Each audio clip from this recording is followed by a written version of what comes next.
বগলামুখী কবচ, এই বগলামুখী কবচ যদি পড়া যায় তাহলে কিন্তু চতুর্বর্গ ফলপ্রাপ্তি হয়। ধর্ম, অর্থ, কাম, মোক্ষ, অর্থাৎ সংসারীদের যেগুলো চাওয়া। কিন্তু কবচ দেওয়ার আগে বা কবচ পড়ার আগে ভীষণভাবে এটাকে বিচার করার প্রয়োজন আছে যে আমি আদৌ এই বগলামুখী কবচটি পড়ার উপযুক্ত কিনা। জলের মতো পয়সা খরচা হয়ে যাচ্ছে, পয়সা ধরে রাখতে পারছে না। এই ক্ষেত্রে তন্ত্রের হোম প্রয়োগ এবং তার পাশাপাশি বগলামুখী কবচ ধারণ করা চূড়ান্ত ফলপ্রদ। আপনি মাকে কতটা বিশ্বাস করছেন, নাকি ভাবছেন ঠিক আছে দেখি কিছু হয় কিনা। আপনার অন্তরে যদি এক বিন্দু অবিশ্বাসের কিছু ফুটে ওঠে, আপনি লক্ষ লক্ষ খরচা করেও কিছুই ফল পাবেন। অনেক সাংসারিক মানুষ আছে যারা নানা রকম সমস্যার জর্জরিত, তারা চাইলে কি মায়ের আরাধনা করতে পারে? সবার আগে বলবো, সংসারীদের পূজ্য কিন্তু মা নন। আমার একটা মাতার ছবি ভালো লাগলো, আমি এটা বাড়িতে এত বড় একটা বাঁধিয়ে ছবি, তার সেবাই করলাম না, ওই একটুখানি ধূপ দেখিয়ে চলে গেলাম, তাতে তো ফল হয় না, উল্টে বিপরীত ফল হতে পারে দশম মহাবিদ্যার ক্ষেত্রে একদম। এবং বগলামুখী, ছিন্নমস্তা, ধূমাবতী এদের তো খুব সাবধানতা অবলম্বন করা উচিত। আমি দুটো উপায় বলছি মায়ের পূজা, চূড়ান্ত ফল পাওয়া যাবে। প্রত্যেক মঙ্গলবার 5টি করে যে কোনো সংসারী মানুষ বিপদে পড়লেই মায়ের শরণে আসুন, মাই উদ্ধার করবেন। গুরুজি, দশম মহাবিদ্যার অন্যতম মহাশক্তি দেবী বগলা, বা অষ্টম আবির্ভাব হিসাবে আমরা দেবী বগলাকে বুঝি বা জানি বা শুনেছি। এই দেবী বগলার আবির্ভাব সময় বা আবির্ভাব কেন হলো? সবার আগে বলি, এই যে আমরা দশ মহাবিদ্যা, মায়ের যে 10টা শক্তি বা 10টা রূপ, তার অষ্টম শুধু নয়, সিদ্ধ রূপ হচ্ছে মা বগলামুখী। এবার এই বগলামুখীর আবির্ভাব, এই আবির্ভাব নিয়ে প্রচুর পুরাণ আছে, শাস্ত্র আছে। তো প্রাণতোষিণী তন্ত্র, কৃষ্ণানন্দ আগমবাগীশের বৃহত্তন্ত্র সার গ্রন্থ, শক্তি সঙ্গম তন্ত্র, এরকম বিভিন্ন পুরাণ, এছাড়া বগলামুখীর যে রহস্য গ্রন্থ রয়েছে, বিভিন্ন পুজো পদ্ধতির যে বই রয়েছে, সেখান থেকে যে তথ্য উঠে আসছে সেটা হচ্ছে সত্যযুগে শিব এবং পার্বতী কথোপকথন চলছে। পার্বতী শিবকে প্রশ্ন করছেন যে আমার যে এই বগলামুখী যে রূপ আপনি বর্ণনা করুন। বেসিক্যালি মায়েদের যে এই আবির্ভাব, এগুলো সচরাচর শিব তার মুখনিসৃত বর্ণনাতেই দেবীকে শুনিয়েছেন। আচ্ছা, কিছু কিছু ক্ষেত্রে দেবী প্রশ্ন করেছেন, তার উত্তরে মহাদেব দিয়েছেন উত্তর। তো শিব কি বলছেন? শিব বলছেন সত্যযুগে একটা ভয়ঙ্কর ঝড় উঠেছিল, হাওয়া যেটাকে বলে। প্রাণতোষিণী তন্ত্রে এর সম্পূর্ণ ব্যাখ্যা রয়েছে। কি বলছে যে একটা ভয়ঙ্কর হাওয়া উঠেছিল, ঝড় উঠেছিল। তো এই ঝড় দেখে, মানে ঝড় যদি না থামানো যায়, গোটা জগৎ নষ্ট হয়ে যাবে, এপার ওপার হয়ে যাবে।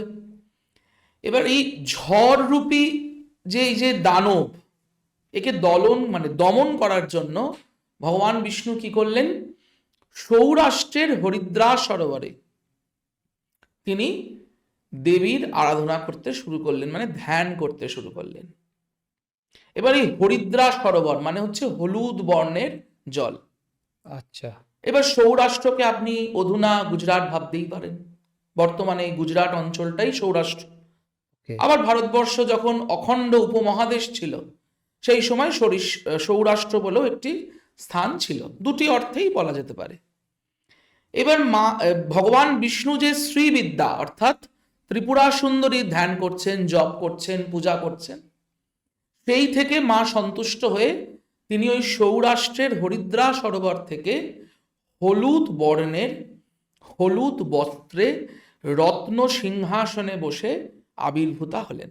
আচ্ছা, সত্যযুগে আবির্ভূতা হলেন। এবং এই যে সরোবর, এই সরোবরটাকেও শাস্ত্রে বলছে সিদ্ধ সরোবর, অর্থাৎ যত বড় বড় সিদ্ধ পুরুষ এই সরোবরে স্নান করে বা সাধন করে সিদ্ধি লাভ করেছে, সেই অর্থে সিদ্ধ সরোবর। ওকে। কবে আবির্ভূতা হলেন? চতুর্দশী তিথির, যেটাকে আমরা বীর রাত্রি বলি, এই সময় মা পীতাম্বরী অর্থাৎ হলুদ বর্ণ, মানে সোনালী কালার, যেটা সোনার বর্ণ, মায়ের গায়ের রং সোনা, মানে সোনার মতো গায়ের রং, এবং মায়ের যে বেদী সেটা রত্ন এবং মণি মুক্ত খচিত বেদী। আবির্ভূতা হলেন এবং বিষ্ণুকে আশীর্বাদ বর প্রদান করলেন, এবং মায়ের ক্ষমতায় তিনি এই ঝড় যে উঠেছিল এই ঝড়কে উনি স্তব্ধ করলেন। আচ্ছা, স্তব্ধ করে তিনি গোটা জগৎকে শান্ত করলেন এবং এই ভয়, এই দানবকে দলন করলেন।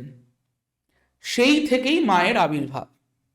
এবার এই যে শ্রীবিদ্যা ত্রিপুরা সুন্দরী, তিনি হলুদ সরোবরে গিয়ে মা বগলামুখী হচ্ছেন। তো এর বর্ণনা বিভিন্ন শাস্ত্রে আমরা পাই। এইভাবেই সত্যযুগে মায়ের আবির্ভাব, যেটাকে আমরা রটন্তী চতুর্দশী বলি, ওই চতুর্দশী তিথিতে। বর্তমান সোশ্যাল মিডিয়ার সময় এই বগলা দেবী বা বগলা কবচ খুব পপুলার, বেশ খুব শোনা যায়, এবং এ অনেক কিছু নিরাময় করতে পারে। মানে যদি আমরা বিগত কয়েক বছর আগে যে বেশ কিছু বছর আগে যাই, তখন কিন্তু এতটা মায়ের সম্পর্কে জানা যেত না, এখন জানা যাচ্ছে। এই যে এত কৌতূহল, এত কারণ, সেটা কেন মাকে নিয়ে? দেখুন, বগলা, ছিন্নমস্তা, ধূমাবতী, মাতঙ্গী, এই সমস্ত বিদ্যাই খুবই গুপ্ত। আচ্ছা, সাধক সবসময় গুপ্তভাবেই মায়ের সেবা পূজা, যত তন্ত্রের নিয়ম সেই পালন করবে। কিন্তু বর্তমানে সোশ্যাল মিডিয়ার জগতে সবকিছুই প্রকাশ্যে এসে যাচ্ছে, তাই স্বাভাবিকভাবেই বগলামুখী দেবীর যে আবির্ভাব, মায়ের যে কবচ, মায়ের যে পূজা, মা কি কি করতে পারেন, এগুলো মানুষের কাছে খুব জনপ্রিয় হয়ে উঠছে। আমরা 2025 সাল মঙ্গলের বছর পেয়েছি। মায়ের যে আবির্ভাব হচ্ছে মকর রাশি, ওই যে চতুর্দশী তিথি, মকর রাশি, মঙ্গল, মা কিন্তু মঙ্গলের দেবী। আচ্ছা, যেহেতু মঙ্গলের বছর 2025 ছিল, সেহেতু মায়ের বছর আমরা ধরতেই পারি। তো সেই থেকে মানে বিগত 3-4 বছর ধরেই মা খুব পপুলার সোশ্যাল মিডিয়াতে। এবার বগলামুখী কবচ কারা পড়তে পারে এটাও জানা দরকার।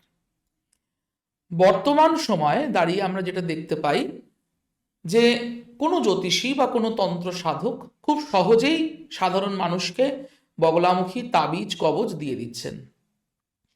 কিন্তু বগলামুখী অত্যন্ত উগ্র দেবী, এটা সবার আগে জানা দরকার।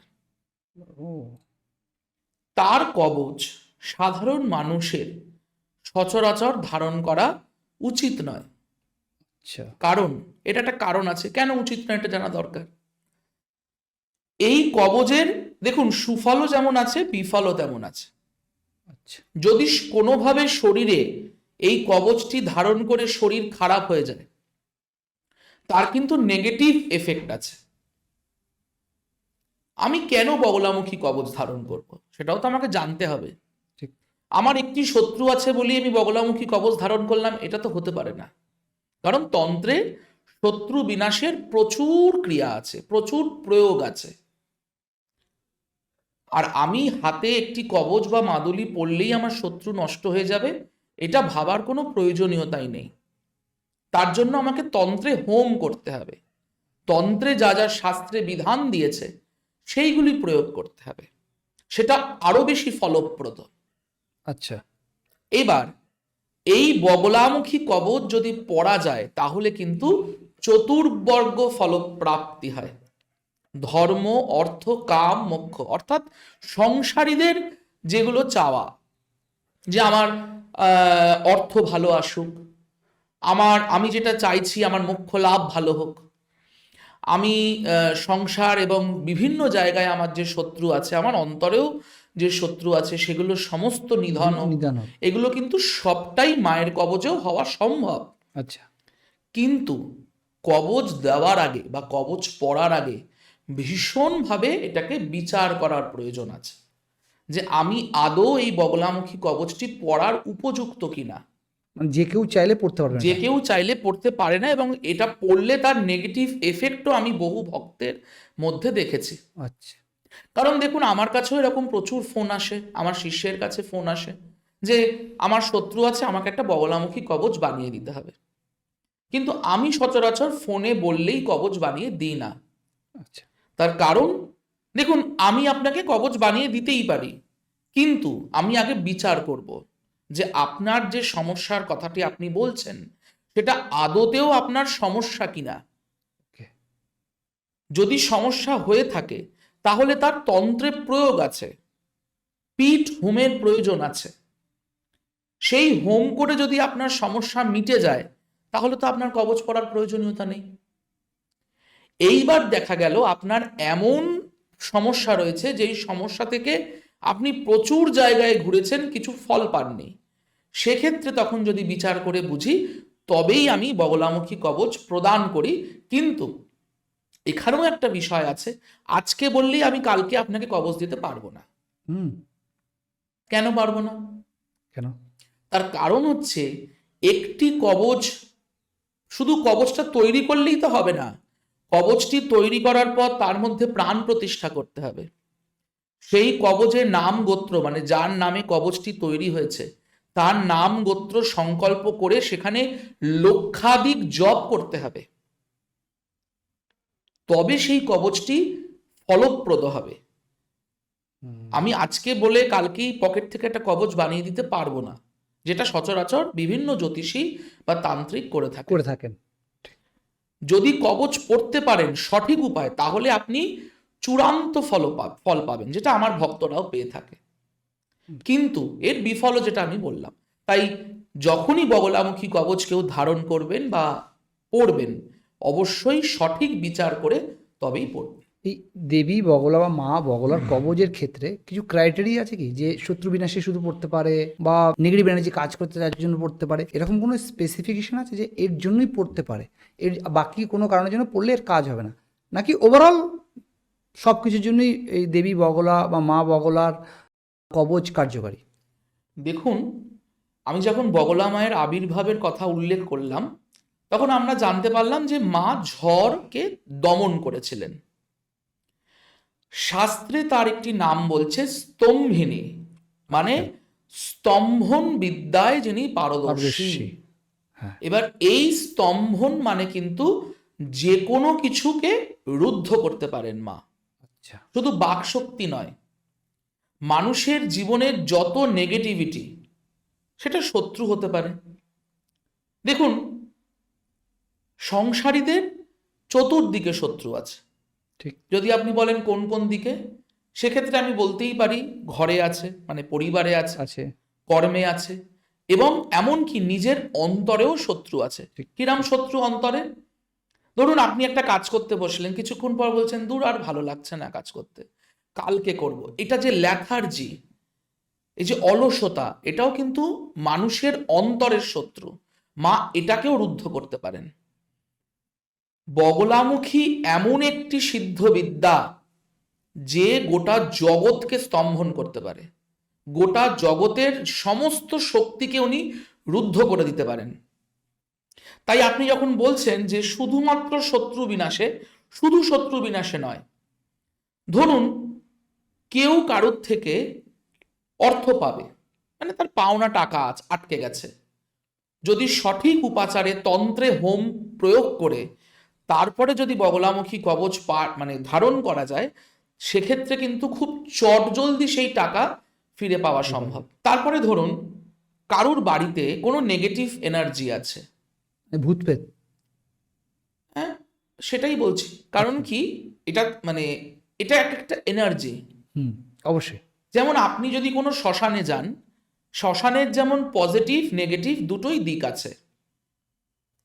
আপনার শরীর কোনটা গ্রহণ করছে সেটা আপনার শরীরের ক্ষমতা। একদম একদম তাই। আমি ভূত প্রেত এই বিষয়টাকে এনার্জি হিসাবেই বর্ণনা করতে চাই।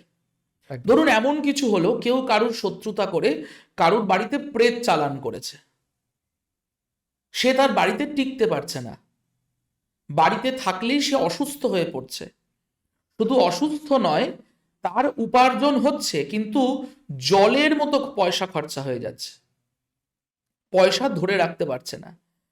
এই ক্ষেত্রে তন্ত্রের হোম প্রয়োগ এবং তার পাশাপাশি বগলামুখী কবচ ধারণ করা চূড়ান্ত ফলপ্রদ। এছাড়া আমি একটা বিষয়ে খুব বেশিভাবে আলোকপাত করতে চাই, সেটি হচ্ছে বর্তমান সময়ে ডিভোর্স কেন্দ্রিক মামলা, অর্থাৎ বৈবাহিক সমস্যা। এটা একটা মানুষের জীবনে মানে ওতপ্রোতভাবে জড়িয়ে গিয়েছে। তা ধরুন এবছর মোটামুটি 1000 বিয়ে হয়েছে, এবার তার মধ্যে 100টা ডিভোর্স কেস। হ্যাঁ, দিন দিন তো সংখ্যাটা বাড়ছেই। 3 মাস সংসার করেছে, তারপরে দুজনে আলাদা, সেপারেট, তারপরে কোর্ট কেস, বিভিন্ন মামলা। এই সময় যদি সঠিক তন্ত্রে প্রয়োগ করা যায় এবং তার পাশাপাশি মায়ের কবচ ধারণ করা যায়, শুধু কবচ ধারণ করলে হবে না, তন্ত্রে তার সঠিক প্রয়োগ করতে হবে, মানে হোমে প্রয়োগ করতে হবে। আপনাকে খুব ছোট্টভাবে একটা বর্ণনা করি, এটা খুব সহজে আপনার যারা দর্শক আছে তারা বুঝতে পারবেন। দশরথ পুত্রেষ্টি যজ্ঞ সম্পাদন করে শ্রীরামচন্দ্রকে পেয়েছিলেন। হুম, এটা আমরা সবাই মোটামুটি যারা রামায়ণ পড়েছি জানি। তার মানে কি, সেই সময়তেও কিন্তু যজ্ঞের উল্লেখ রয়েছে, হোমাগ্নি। সেটা বৈদিক হোমাগ্নি হতে পারে, সেই সময় বৈদিক হোম হতো। বর্তমানে কলিযুগে তন্ত্রোক্ত হোমের চূড়ান্ত ফলপ্রদ। আচ্ছা। এবার সেক্ষেত্রে তন্ত্রে যদি বগলামুখী হোম হয়, বিশেষ বিশেষ প্রয়োগ হয়, তাহলে প্রচুর ফলপ্রদ, মানে ফল পাওয়া যায়। তাই ধরুন বৈবাহিক সমস্যা দেখবেন, যত দিন যাচ্ছে এই বিবাহের প্রতি মানুষের যে ইচ্ছা এটা কমছে, ধীরে ধীরে কমছে। তার কারণ কি? মামলা মকদ্দমা হচ্ছে বেশি। তারপর ধরুন কারুর মাঙ্গলিক দোষ আছে, মানে ভৌম দোষ যাকে বলি আমরা, মঙ্গলের কোনো দোষ আছে, অবশ্যই তাকে মঙ্গলের দোষের সঠিক উপাচারে পূজা করতে হবে, মঙ্গল গ্রহের পূজা করতে হবে, পঞ্চবক্ত্র শিবের পূজা করতে হবে। তো যদি মঙ্গলের যেহেতু দেবী বগলা, তো সেক্ষেত্রে শুধু বগলামুখী কবচ নয়, সেক্ষেত্রে নবগ্রহ যে গ্রহ শান্তি যজ্ঞ আছে সেই যজ্ঞ সম্পাদন করে তারপরে বগলামুখী কবচ যদি ধারণ করা যায় তাহলে কিন্তু চূড়ান্ত ফলপ্রদ। কারণ আমি এরকমও আমার ভক্ত আছে, তাদের মঙ্গলের সমস্যা ছিল, বিয়ের যোগ আসছিল না কোনোভাবে, মানে বিয়ে কথা অব্দি এগিয়ে গেছে কিন্তু তারপরে আর এগোচ্ছে না, পাত্রপক্ষ বা পাত্রীপক্ষ যে কোনো দিক থেকে সেটা নেগেটিভ হয়ে যাচ্ছে, কিন্তু সেই দোষ প্রশমন করার পর খুব সহজে বিবাহ হয়েছে। ওকে। তাই বগলামুখী কবচ ধারণ করার আগে আমি অবশ্যই প্রত্যেককে বলবো যে সঠিক বিচার করে তবেই যেন ধারণ করা যায়। এখানে আপনাকে আমি একটু ক্রস করব। আপনি বললেন যে বগলামুখী যদি কবচ ধারণ করা হয় সেই ক্ষেত্রে আইনি জটিলতা হোক, যে কোনো সমস্যা হোক, মানুষের সমাধান হবে। তবে আমি এক কথায় বলতে পারি যে ভাগ্য পরিবর্তন করতে পারে।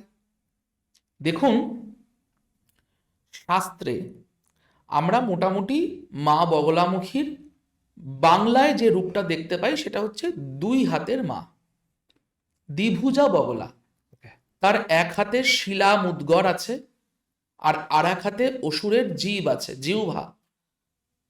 আবার আপনি যদি গোটা ভারতবর্ষের দিকে তাকান তাহলে আপনি চতুর্ভুজা বগলামুখী দেখতে পাবেন, যার হাতে বজ্র আছে, পাশ আছে, জিহ্বা আছে এবং মুদ্গর আছে। আবার যদি আপনি দেখেন তাহলে অষ্টভুজা বগলামুখী দেখতে পাবেন, দশভুজা বগলামুখী দেখতে পাবেন, সহস্রভুজা বগলামুখীও ভারতবর্ষে দেখতে পাবেন, যার উল্লেখ আছে গ্রন্থাদিতে। এবার আমি যে একটু আগে স্তম্ভিনী বিদ্যার কথা বললাম, এই স্তম্ভিনী দেবী হচ্ছে দ্বিভুজা বগলামুখী। আচ্ছা। এবার যদি আপনি বললেন যে ভাগ্য পরিবর্তন করতে পারেন কিনা, তাহলে কি ব্রহ্মাস্ত্র বিদ্যা, অর্থাৎ আবার একটু রামায়ণের যুগে ফিরে যাই, শ্রীরামচন্দ্র রাবণকে বধ করলেন ব্রহ্মাস্ত্র দিয়ে, কারণ রাবণ না হলে বধ হচ্ছিলেন না। কলিতে সেই ব্রহ্মাস্ত্রই কিন্তু মা বগলা, যেটা চতুর্ভুজা, তার গায়ত্রী আছে, তার আলাদা ধ্যান আছে, তার আলাদা পূজা আছে। এবার ভাগ্য কি, দেখুন ভাগ্য বদলানো মানে এরকম নয় যে আপনার গ্রহ নক্ষত্র এপার থেকে ওপারে চলে যাবে, এটা বিষয় নয়। কিভাবে হতে পারে? ধরুন আমার কাছে এক ভক্ত এসেছিলেন, তিনি ভীষণভাবে কোর্ট কেসে জর্জরিত, মানে চতুর্দিক থেকে তার নানান রকম কেস, পারিবারিক কেস, তারপরে তিনি একটি ব্যবসা করেন, পার্টনারশিপ ব্যবসা, সেখানে আর এক পার্টনারের সাথে কেস, মানে তিনি চতুর্দিকে জর্জরিত। এবার তার যে বিপক্ষে যিনি কেস করেছেন, আপনি ভাবতে পারেন যিনি আমার কাছে এসছেন তার জেতা হওয়া কেস তিনি হেরে গেলেন কলকাতা হাইকোর্টে, তাকে অ্যাপিল করতে হলো সুপ্রিম কোর্টে, মানে যেটা তিনি জিতে যাবেন, ধরুন আগের দিন জানেন জিতে যাবেন, কিন্তু জিততে পারলেন না, জেতা হওয়া কেস হেরে গেলেন। এইগুলো কিন্তু মা বগলামুখীর ক্ষেত্রে ভীষণভাবে হয়। ওকে। মানে একটা কোর্ট কেস এদিক থেকে ওদিক করা যায়। কি করে করা যায়? ওই যে আমি আপনাকে বললাম, মা গোটা জগৎকে স্তম্ভন করতে পারেন, গোটা জগতের যা কিছু সব কিছু উনি স্তব্ধ করে দিতে পারেন। কেন করতে পারেন জানেন? এবার আমি একটু মায়ের রূপটা বর্ণনা করি। ওই যে দ্বিভুজা বগলা মা বসে রয়েছেন প্রেতের ওপর, অর্থাৎ শবের ওপর বসে আছেন। এবার আপনি যদি খুব সহজ যুক্তিতে দেখেন যে এই শব হচ্ছে নেগেটিভ এনার্জি, এই নেগেটিভ এনার্জিকে মা কি করছেন? দমন করে বসে আছেন। তার কারণ কি? তিনি চাইছেন না তার ভক্তের কাছে কোনোভাবে এই এনার্জিটা পৌঁছে যাক। তিনি নেগেটিভ এনার্জিকে বন্ধ করে পজিটিভ এনার্জি, সেইটা আমাদের মতো যারা মায়ের ভক্ত তাদের কাছে ছড়িয়ে দিচ্ছেন। তো মা কিন্তু এদিক থেকে ওদিক করতে পারেন। আমি এরকম বহু জায়গা, বিশেষ করে দেখুন বিজ্ঞান ছাড়া তো আমরা চলতে পারবো না, এটা খুব সত্যি কথা। আপনার রোগ হলে সবার আগে ডাক্তার দেখাতে হবে, ঠিক। কিন্তু ধরুন এমন অনেক কেস আছে আমার কাছে যেগুলোতে ধরুন ডাক্তার বিভিন্ন রকমের রিপোর্ট করতে দিয়েছে, কিন্তু সব রিপোর্ট পজিটিভ, নর্মাল, কিন্তু রোগী সুস্থ হচ্ছে না, রোগটাই ধরতে পারছে না। রোগটা ধরতে পারছে না। এবার আপনি কি বলবেন? তাহলে ডাক্তারি চিকিৎসা ভুল? না, ডাক্তারি, এই যে আমি বললাম যে বিভিন্ন আমাদের যে গ্রন্থ আছে, বিভিন্ন বিষয় আছে, ধরুন বিজ্ঞান, ইতিহাস, ভূগোল, যে সমস্ত বিষয় আছে, এই বিষয়গুলো যেখানে স্তব্ধ হয় সেইখান থেকেই কিন্তু স্পিরিচুয়ালিটি শুরু হয়।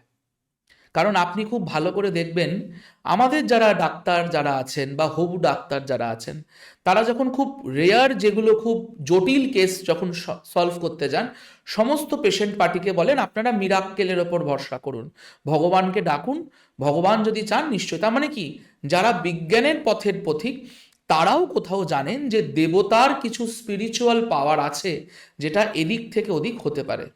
একদম। তো বগলামুখী ভাগ্য মানে সেই অর্থে গ্রহ নক্ষত্র এপার থেকে ওপার করতে পারেন না। এটা শুধু বগলামুখী নয়, কেউই পারেন না, কারণ এটা আপনার জন্ম থেকে আসা কর্মফল। কর্মফল। আপনি যেরকম কর্ম করবেন তার ফল পাবেন। কিন্তু মা যে কোনো কিছুকে এপার থেকে ওপারে বন্ধ করে দিতে পারেন। ধরুন যেটা আপনার কাছে গেলে আপনি বিপদে পড়তে পারেন, সেই জায়গাটা মা স্তব্ধ করে দিতে পারেন। মায়ের এরকম প্রচুর উগ্র রূপ আছে যেগুলো যদি সঠিক প্রয়োগ করা যায়, মানে কলিযুগে, মানে এই বর্তমান সময় বগলামুখী প্রয়োগ, হোম, যজ্ঞ, তার প্রয়োজনীয়তা অত্যন্ত বেশি। তাতে কিন্তু অসাধ্য সাধন হয়, যেটা অন্তত আমার এত বছরের জীবনে তা আমি দেখেছি। এই বগলা কবজ নিয়ে যে কথা চলছে আমাদের, এই বগলা কবজ বানাতে বা তৈরি করতে আপনি প্রসেস বলেন, এর তো একটা খরচাও আছে। কেমন খরচা? দেখুন বগলামুখী, আমি সবার আগে বলি, এই যে বিভিন্ন রকম কবচ আছে, কালী কবচ, তারা কবচ, মাতঙ্গী কবচ, নীল সরস্বতী কবচ, বগলামুখী কবচ, মৃত্যুঞ্জয় কবচ, যত রকমের ধনদা যক্ষিণী কবচ বা ধনদা কবচ, ধনলক্ষ্মী কবচ, যত ধরনের কবচ আছে, এবার এর তো কোনো প্রাইস ট্যাগ নেই না, মানে আপনি নির্ধারণ করে দেননি বা সরকার নির্ধারণ করে দেয়নি যে এইগুলো কবচ তৈরি করতে গেলে প্রত্যেকটি সাধককে বা প্রত্যেকটি জ্যোতিষীকে এই টাকাই নিতে হবে। এর কোনো নির্ধারিত মূল্য নেই। যার সময় বা যার ক্ষমতা বেশি সে সেই অনুযায়ী সেই অর্থটা প্রণামী নেয়। এবার আপনার যদি সেখানে পোষায় আপনি করাবেন, আপনার যদি না পোষায় আপনি করাবেন না। এখানে যেমন জোরজারও নেই, তেমন এর কোনো ফিক্সড রেট নেই। হ্যাঁ, এবার আমি আপনাকে বলতে পারি সচরাচর বগলামুখী কবচ বর্তমানে আমি যতটুকু ভক্তদের মুখে শুনি 60,000, 70,000, 1,00,000 কবচ, শুধু কবচটুকু দেবে। তাও আমি বহু জায়গায় বহু জ্যোতিষীকে দেখেছি তারা বগলামুখী নয়, নীল সরস্বতী কবচ দিয়েছে রাধাকৃষ্ণের মুখ দিয়ে। আপনি একটু ভেবে দেখুন তো, নীল ও সরস্বতী মানে তারা, সেখানে রাধাকৃষ্ণের তো কোনো কনসেপ্টই নেই। ঠিক। কিন্তু সেই কবচটা তৈরি করার জন্য হয়তো 40,000 টাকা নিয়েছেন কি 50,000 টাকা নিয়েছেন। আপনি যদি বগলামুখী কবচ তৈরি করতে চান তাহলে হ্যাঁ, অন্তত 60,000 টাকা লাগে না, শুধু কবচটির জন্য বলছি, বা 1,00,000 টাকাও লাগে না। তার খুবই মূল্য যেরকম, দেখুন আপনি যত লক্ষ জপ করবেন আপনার পারিশ্রমিক আছে, আপনি যে রূপোর কবচটি নির্মাণ করবেন তার একটি খরচ আছে, কবচটিতে যে ষোড়শোপচার পুজো হবে তার একটি খরচ আছে। সব মিলিয়ে বিভিন্ন জ্যোতিষী বা বিভিন্ন সাধক তার নিজের যতটুকু ব্যয় সেই অনুযায়ী সে প্রণামী নেয়। ওকে। আমার বক্তব্য হচ্ছে বগলামুখী কবচ সঠিকভাবে যদি হয় তাহলে অন্তত 60,000 বা 50,000 লাগে না, তার থেকে অনেকটাই কম লাগে। অন্তত আমি যে সমস্ত মানুষকে বগলামুখী কবচ দিয়েছি অন্তত 50,000 টাকা লাগেনি। আচ্ছা।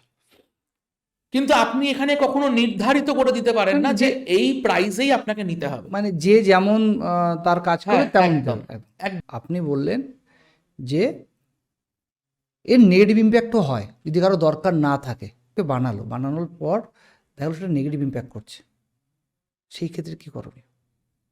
দেখুন সবার আগে যেটা বলি, যারা বগলামুখী কবচ বা যে কোনো কবচ নেয় তারা আশা করি 5 বছরের শিশু নয় বা 10 বছরের শিশু নয়, ঠিক ঠিক। যে তাদেরকে জ্যোতিষীরা বা সাধকরা ফোন করে করে বলছে তোমার কি কবচ লাগবে, তোমার কি এটা লাগবে, তবে সে যাচ্ছে, এরম বিষয়টা নয়। তারা বিপদে পড়েছেন তাই সাধক বা জ্যোতিষী শরণাপন্ন হয়েছেন। ঠিক। এবার সবার আগে তাকে বিচার করতে হবে যে আমার কাছে যিনি 50,000 টাকা বা 60,000 টাকা চাইছেন একটি মাত্র কবচ দেবেন বলে, আমি তার কাছে বানাবো কিনা, এটা প্রথম বিচার করতে হবে। কারণ আপনাকে যিনি বলছেন যে বগলামুখী কবচের দাম 60,000 টাকা, তিনি আপনাকে কিন্তু জোর করে 60,000 টাকা কেড়ে নিচ্ছেন না, আপনাকে দামটা বলছেন। আপনার পোষালে বানাবেন, না হলে বানাবেন না। এবার আসি আপনার দ্বিতীয় প্রশ্নে, যে ধরুন কবচটি পড়ে তার নেগেটিভ এফেক্ট হচ্ছে। এবার আমি কয়েকটা কথা বলি। বহু মানুষের বা বহু ভক্তের একটা মানে মাথায় ঢুকে যায় যে আমি কবচ পড়লে আর কিছু করতে হবে না। মানে ধরুন কেউ বিদ্যার জন্য নীল সরস্বতী কবচ পড়েছে, সে ভেবে নিয়েছে নীল সরস্বতী কবচ পড়ে আমি সারাদিন বাড়িতে বসে থাকলেই আমি ক্লাসে ফার্স্ট হব। বা ধরুন কারোর কোর্ট কেস চলছে, বর্তমানে সোশ্যাল মিডিয়ার জগতে তো প্রচুর ভিডিও রয়েছে, তো কোনো একটা ভিডিও দেখে কোনো এক সাধকের কাছে গিয়ে একটা কবচ বানিয়ে বাড়ি নিয়ে এসছে, নিয়ে এসে ভাবলো আমাকে উকিল টুকিলের থেকে টাকা পয়সা কিছু দিতে হবে না, আমি ঘরে বসে থাকলেই আমাকে জাজ ডেকে বলবে তুমি জিতে গেছো। তাহলে সে অবাস্তব এবং সে বাস্তবের সাথে হাঁটতে চায় না। আপনাকে আপনার কাজ করতেই হবে, কর্ম করে যেতে হবে। কর্ম আপনাকে করতেই হবে। এই কবচ বা এই হোম আপনাকে শুধু পজিটিভ ঊর্জা দেবে, ওকে। যাতে আপনি সেই কাজে আরো এগিয়ে যেতে পারেন। যিনি নীল সরস্বতী কবচ ধারণ করছেন বিদ্যার জন্য, তাকে পড়াশোনা চালিয়ে যেতে হবে।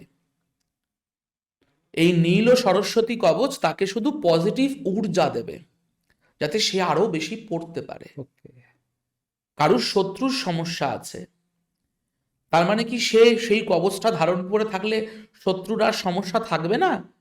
এটা কোনোদিন হতে পারে না। কবচ তাবিজ এগুলো বেসিক্যালি আমাদেরকে পজিটিভ ঊর্জা দেয়, আমাদের মনকে আরো শক্ত করে, যে আমরা আমাদের লক্ষ্যে আরো স্থির হই। যাদের কোর্ট কেস চলছে তারা একটা হোম প্রয়োগ করলো, করে বাড়িতে বসে আছে, ঠিক আছে উকিল, ঠিক আছে উকিল এখন লাগবে না আমার, আমি কোর্টে এমনি জিতে গেছি, আমার তো কবচ আছে বগলামুখী। এটা কোনো যুক্তি হতে পারে না। আপনি ভগবানকে ব্যবহার করছেন আপনার স্বার্থ চরিতার্থ করতে, ঠিক। এটা আপনাকে সবার আগে ভাবতে হবে।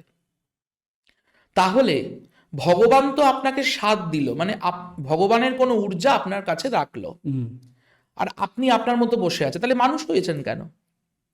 মানুষ হবার প্রথম ধর্মটাই হচ্ছে কর্ম করতে হবে। ঠিক। অন্যান্য জীবেরা কি কর্ম করে? করে না। কিন্তু আমরা যত জীব দেখি, পশু পক্ষী যত জীব দেখি, কেউ কর্ম করে না, কিন্তু ফল ভোগ করে। আপনি মানুষ হয়েছেন, কর্ম করছেন না, একটা তাবিজ পরে ঘরে বসে থাকলে আপনার সলভ হয়ে যাবে? কখনোই না। কখনোই না। আপনাকে আপনার কাজ চালিয়ে যেতেই হবে। এই কবজ বা এই তাবিজ আপনাকে শুধু শক্তি দেবে ওই কাজটা আরো তাড়াতাড়ি করার জন্য। এই কারণেই কবচ ধারণ করতে হয়। তবে আমি যেটা বলবো আপনার দর্শকদের কাছে, যে অবশ্যই একটি মাত্র কবচ একটি সাধারণ মানুষের জন্যই যথেষ্ট। আমি বহু ভক্তকে দেখেছি, আজকে এই জ্যোতিষী, কালকে ওই তান্ত্রিকের কাছে গিয়ে সারা হাতে 10-15টা করে তাবিজ, ঠিক ঠিক ঠিক।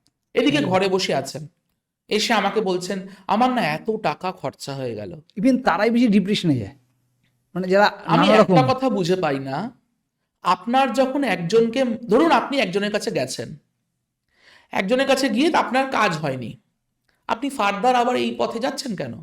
আপনি চুপ করে থেকে যান। আপনি কিন্তু থামছেন না, আপনি আবার এক জ্যোতিষীর কাছে যাচ্ছেন।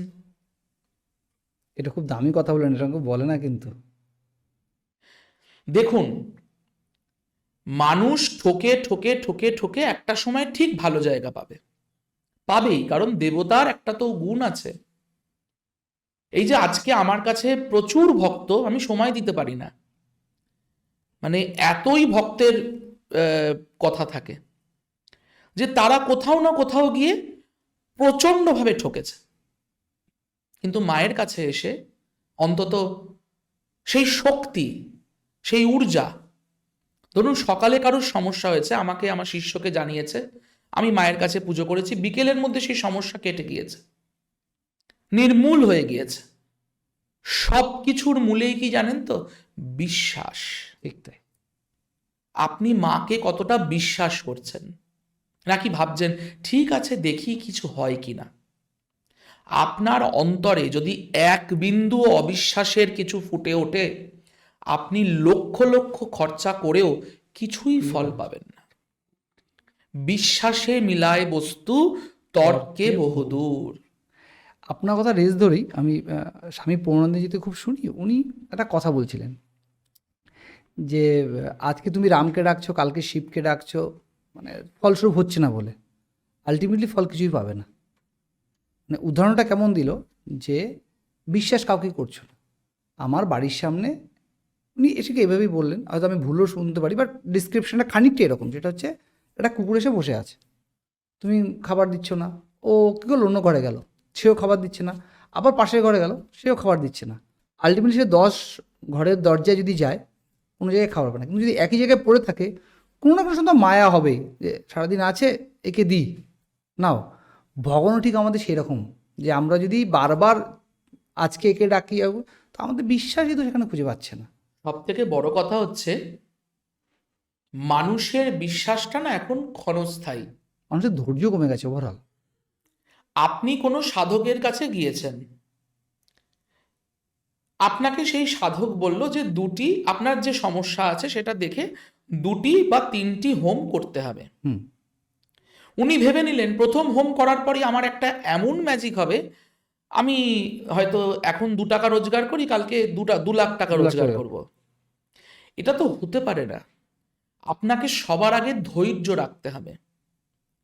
আপনাকে যে কটা হোমের কথা বলেছেন, সেই হোমটা পুরোটা শেষ করতে দিতে হবে, তারপরেই ফল পাবেন। আমার কাছে যে সমস্ত ভক্তরা আসেন, বেসিক্যালি এই বৈবাহিক, আমি আপনাকে একটা ছোট্ট উদাহরণ দিচ্ছি, এই বৈবাহিক যে সমস্যার জন্য আমার কাছে মোটামুটি এখন যা 16-17টা মতো এরকম কেস রয়েছে, বিবাহ কেন্দ্রিক সমস্যা।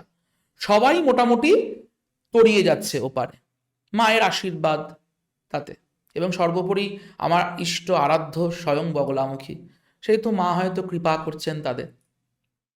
তো এক ভক্ত কোনোভাবে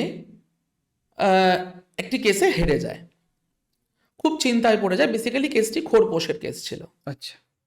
স্বাভাবিক, এবার তার পক্ষে যেটা ধার্য করা হয়েছে তার আয় অতটাই নয়, তার সংসার চালিয়েও হয়তো অতটা থাকে না। সে আমাকে ফোন করে যে আমি এরকম বিপদে পড়েছি, কি করব। সে কিন্তু ধৈর্য হারিয়ে ফেলেনি, আমাকে ফোন করেছিলেন। আমি সেই দিন, তার পরের দিন, দুদিন হোমে একটি বিশেষ প্রয়োগ করি। আপনাকে আজকে বলছি, আজকের দিনে দাঁড়িয়েও তাকে 1 টাকাও খোরপোশ দিতে হয় না। শুধু তাই নয়, ধরুন মেয়ের বাড়ি তো খোরপোশ চেয়েছে, এবার যদি খোরপোশ না পায় মেয়ের বাড়ি আবার কেস করবে, সেই জায়গাটাও তৈরি হয়নি। বহুদিন পর আমাকে এসে বলছে সেই ভক্ত যে তুমি কি করেছো বলো তো। আমি বললাম তোর কি পয়সা বেশি হয়েছে, তুই কোনো মঠ মন্দিরে বা কোনো অসহায় মানুষকে দান করে দে। আমি যতদিন তোদের সঙ্গে রয়েছি কোনোদিন কোনো মানে বিপদ হবে না আর কি, কারণ আমি আমার ভক্তদের সাথে এইভাবেই আচরণ করি। কোনো একটা সমস্যা হলেই আমার শিষ্যকে জানালেই আমি সঙ্গে সঙ্গে চেষ্টা করি সেই জায়গাটা রিকভারি করতে। সুতরাং মায়ের যে পূজা, মায়ের যে সেবা, এতে অসাধ্য সাধন হতে পারে যদি সঠিক হয়। একদম। কারণ বর্তমান সময়ে আমি বহু তান্ত্রিককে দেখেছি বগলামুখী মন্ত্র এত ভুল বলেন, এত ভুল বলেন, মানে সেখানে আরো বরিষ্ঠ সাধকরা গিয়ে কমেন্টও করেন যে আপনি ভুল বলছেন, তবুও তার লজ্জার কোনো জায়গা নেই। এখানে তো তারও বাজে ইম্প্যাক্ট হয় এবং যার জন্য 100 করে বার হয়। তারও হয়। 100 বার হয়, কোনো কাজ হয় না। এবং যার জন্য করছে তারও তো হবে। 100 বার হবে। কারণ আমি আপনাকে একটা উদাহরণ দিই। কোনো এক ভক্ত আপনার কাছে এসছেন শত্রু বিনাশ করতে, তার কর্মে শত্রু এবং পরিবারের শত্রু আছে। এবার আপনি তাকে একটি তিথি নক্ষত্র দেখে তারিখ দিলেন যে এই তারিখে এই সতীপীঠে তোমার নামে হোম হবে বা শ্মশানে হোম হবে। আবার তার পাশেই আরেকজনের গ্রহদোষ খণ্ডন করছো ওই একই কুণ্ডে। আমার এখানে আলাদা করে আগে সংকল্প করে পুজো হয়, প্রত্যেকের নামে আলাদা আলাদা করে ঘট প্রতিষ্ঠা করে যথাবিধ সংস্কার করে পুজো হয়। আপনার নামে আপনার সংকল্প, আরেকজনের নামে আরেকজনের সংকল্প। আমি তো বহু মানুষকে দেখেছি এসবের করার কোনো বালাই নেই, ওই বসে গেল শ্মশানে, ওই কাঠ জ্বালিয়ে যে যা পারছে হোম করছে, তাতে কিন্তু আলটিমেটাম কোনো লাভ হয় না। আমার কাছে এরকম একটা বেসরকারি হাসপাতালের কর্মী আছে, পলিটিক্সে সে জর্জরিত ছিল। আজকের দিনে দাঁড়িয়ে সে নিজে আমাকে বলে যে আমি যারা যারা আমার সাথে শত্রুতা করত তাদেরকে দেখে আমি এখন হাসি যে তারা আমার দাঁত কামড়ায়। তাকে পলিটিক্স করে তাকে বার করে দেওয়ার চেষ্টা করেছিল। সে একটি মেয়ে এবং ভীষণ ভালো একটি মেয়ে আর কি। তার জন্য আমি একটি শত্রু বিনাশ যজ্ঞানুষ্ঠান করি। আজ অবধি তাকে তাড়াতে তাড়াতে তো পারেইনি, উল্টে হাত কামড়ায়। মানে সে বহুবার আমাকে বলে যে আমি না তাদেরকে দেখে এখন নিজে অন্তরে হাসি। আমি বললাম হাসার কিচ্ছু নেই, প্রত্যেকে নিজের কর্মের ফল পাচ্ছে। আর বগলামুখী এমনই সিদ্ধবিদ্যা, এপার থেকে ওপার করতে পারে। আমি এরকম বহু মানুষকে, বহু রাজনীতিবিদকে দেখেছি ব্যক্তিগতভাবে যোগাযোগ করতে, চূড়ান্তভাবে ফল পেয়েছেন তারা। যদি কোনো ডিভোর্সের মামলা থাকে বা যদি মনে হয় যে পারিবারিক অশান্তি চলছে, আমরা সেপারেট হব, কিন্তু তার আগে একবার দেবী বগলা বা মা বগলার কবচ ধারণ করতে চাইছে, যদি সম্পর্কটা কোনো রক্ষা করা যায়, সেক্ষেত্রে কি দুজনকেই করতে হবে না যে কোনো একজন পার্সনকে করলে হবে? দেখুন, সবার আগে ভাবতে হবে আপনারা দুজনে সম্মতিতে বিবাহ করেছেন। নিশ্চয়ই বিবাহ করেছেন এরকম ভেবে নয় যে আমরা বেশ ভালো করে ছবি টবি তুলে একটা অ্যালবাম বানিয়ে রাখবো, তারপর মনিবানা হবে না, দুজনে আলাদা থাকবো। এর সাফারার কে হয় জানেন? বাচ্চা। যে বাচ্চা থাকে, তাদের শিশু সন্তান থাকে, ঠিক। সে সব থেকে বেশি সাফারার হয়। আমি এরকম প্রচুর উদাহরণ দেখেছি যে তারা না একটা অন্য রকমের ট্রমার মধ্যে থাকে। হঠাৎ করে তার মা একটা অন্যজনকে বাবা বলাচ্ছে বা বাপি বলাচ্ছে, বা বাবা তার মেয়েকে বা তার ছেলেকে অন্য মাকে মা বলাচ্ছে, সে না গুলিয়ে ফেলতে শুরু করে। মেন্টালি অনেক প্রেশার, মেন্টালি ভীষণভাবে প্রেশারাইজ হয়। তা এর ফলটা আপনাদের তো ভুগতেই হবে, কারণ আপনাদের তো কেউ জোর করে বিয়ে দেয়নি। বা বিয়ের পিঁড়িতে এরকম নয় আপনাদের চোখ বেঁধে বিয়ের পিঁড়িতে বা বিয়ের টোপর পরিয়ে বসিয়ে দেওয়া হয়েছে। ঠিক ঠিক। আপনারা নিজেদের সম্মতিতে বিয়ে করছেন। এবার আমি তাদেরকে সাধুবাদ জানাবো যারা এই সম্পর্কটাকে টিকিয়ে রাখতে চায়, যে যতই ঝগড়াঝাটা হোক আমরা চাইছি টিকিয়ে রাখতে, কিন্তু At কিছু least কিছু বাচ্চা মানুষ পেতে হয় না ভীষণ গোয়ার, যে আমি আর ভাল লাগছে না, হয়েছে এতদিন সংসার করেছি আবার আরেকজনের সাথে সংসার করব। হুম। আপনি তাকে একটা কেন, গোটা পৃথিবীর বগলামুখী, মাতঙ্গী, ষোড়শী, দশমহাবিদ্যা, চতুর্দশ মহাবিদ্যা, যত বিদ্যার কবচ পড়ান, কোনো লাভ হবে না।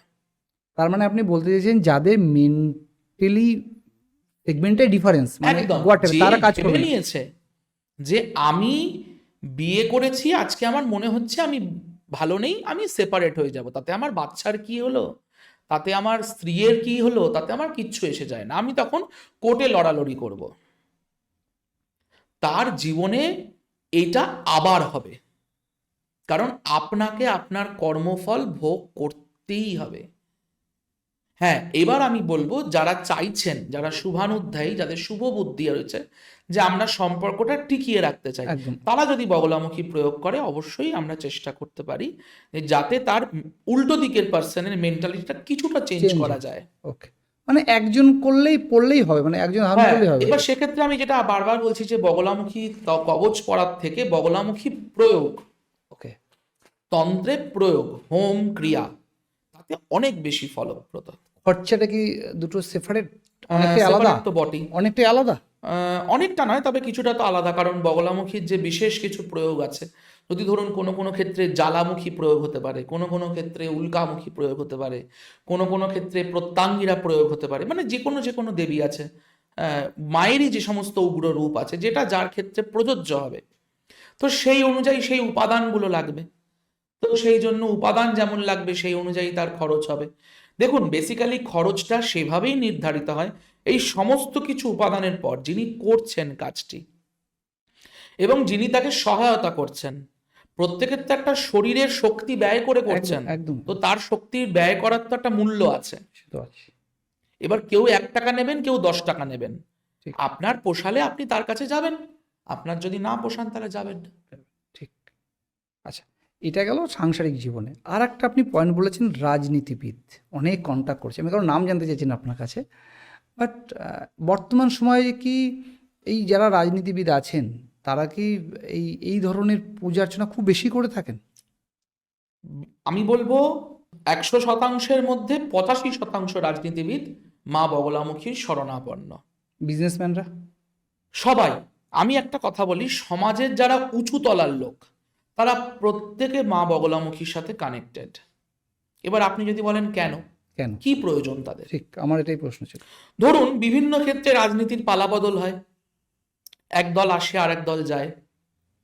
আমি আপনাকে বলতে পারি, আমার কাছে এরকম প্রমাণও রয়েছে, মায়ের পূজা হোম যজ্ঞ করে তাকে আজ অব্দি এখনো কেউ হারাতে পারেনি। তার বিরুদ্ধে প্রচুর কনস্পিরেসি হচ্ছে, তার দলের মধ্যেই হয়তো, মানে সে যে অঞ্চলের কাউন্সিলর বা যে অঞ্চলের বিধায়ক, সেখানেই হয়তো তার পার্টির মধ্যেই দুটো পার্ট হয়ে গেছে, সেপারেট হয়ে গেছে, কিন্তু আজ অব্দি তাকে সরাতে পারেনি। ওকে, না এতটাই এফেক্টিভ? এতটাই বগলামুখী কবচ প্রয়োজন, মানে আমি আপনাকে বলছি, মৃত্যু মুখ থেকে বাঁচিয়ে নিয়ে আসতে পারে। ওকে। আমার কাছে এক ভক্ত এসেছিলেন, তার মানে আমি 1 সপ্তাহ আগে তার জন্মছক বিচার করেছিলাম, এবং 1 সপ্তাহ পর মানে বলেছিলাম যে একটা অ্যাক্সিডেন্টের যোগ আছে, মানে একদম অ্যাক্সিডেন্ট হয়ে, মানে বাইক থেকে অ্যাক্সিডেন্ট হয়ে হাঁটু মাটু ভেঙে ভয়ঙ্কর অবস্থা। তারপরে তাকে একটি বিশেষ কবচ ধারণ করাই। আজ অব্দি তার পরিবারের লোকেরা আঘাত পাচ্ছে, কিন্তু তার গায়ে একটা চুল অব্দি লাগে না। বগলামুখী প্রয়োগ, বগলামুখী কবচের এতটাই শক্তি। এবার ব্যবসার ক্ষেত্রে ধরুন, কারোর ব্যবসা চলছে না, হতেই পারে, ধরুন একই এরিয়াতে একই ব্যবসা 4 জনের। এবার সচরাচর মানুষের মধ্যে বর্তমানে হিংসার প্রবণতাটা বাড়ছে। কেউ যদি একটু বড় হয়, উল্টো দিকের মানুষটা তাকে হিংসে করছে। একদম, এটা বাঙালিদের মধ্যে খুব বেশি হয়। বাঙালিদের মধ্যে সব থেকে বেশি হয় বেশি এটা। হয়। তো মনে করি সে যদি বাড়ে, তুমিও তোমার মতন করে শ্রীবৃদ্ধির চেষ্টা করো। ঠিক। সেটা করব না, আমি চেষ্টা করব তার পাটা ধরে কি করে টেনে আমার জায়গায় নামিয়ে নিয়ে আসা যায়। এতে তো নামানো যায় না, উল্টে যে নামাতে যায় সেই বিপদে পড়ে। এটা অন্তত আমার বিশ্বাস বা আমি দেখেছি। সেই সমস্ত ব্যবসায়ীরা তো ভীষণভাবে ফলপ্রদ। ওকে। আমি আপনাকে বলছি, কাপড়ের ব্যবসা বন্ধ করে দিয়েছিল, সে বাড়িতে একটা বুটিক চালায়। উল্টো দিকের যারা প্রতিবেশী ওই শত্রুতা করে ব্যবসা বন্ধ করে দিয়েছিল। আজকে তার এতটাই ফলপ্রদ যে সে সময় দিতে পারে না। আমাকে ফোন করে বলে, দাদা আমি সময় দিতে পারছি না।